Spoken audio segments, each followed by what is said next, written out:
আমি এখন আছি Bangladesh Korean technical training centre এর মেশিন শপ প্র্যাকটিস কোর্সের যে স্থান আছে ওই স্থানটিতে।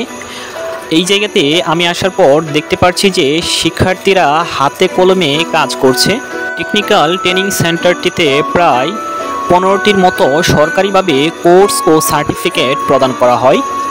আমি এখন যেই কোর্সটিতে আছি এই কোর্সটি একজন শিক্ষার্থী করার পর দেশে ও দেশের বাইরে দক্ষ জনশক্তি হিসেবে কাজ করতে পারে। আমি এখন দেখানোর চেষ্টা করব এই জায়গায় ট্রেনিংপ্রাপ্ত শিক্ষার্থীরা কিভাবে নিজে হাতে কলমে কাজ করছে। এই জায়গা থেকে বিভিন্ন কোর্স গ্রহণ করে শিক্ষার্থীরা দেশে ও দেশের বাইরে নিজেকে জনশক্তি হিসেবে তৈরি করে আর্থিকভাবে নিজেদেরকে স্বাবলম্বী হিসেবে গড়ে তুলছে। বর্তমানে দেশের বাইরে যাওয়ার জন্য সরকারি একটি সার্টিফিকেটের প্রয়োজন হয়। আপনি এই জায়গা থেকে সেই সরকারি সার্টিফিকেটটি একটি কোর্সের মাধ্যমে গ্রহণ করতে পারেন।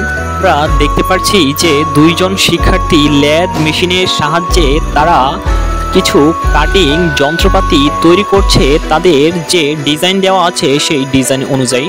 আমার মনে হয় এই জায়গা থেকে যদি কোনো ব্যক্তি এই কোর্সটি গ্রহণ করে তাহলে তাকে কখনোই বেকার থাকতে হবে না।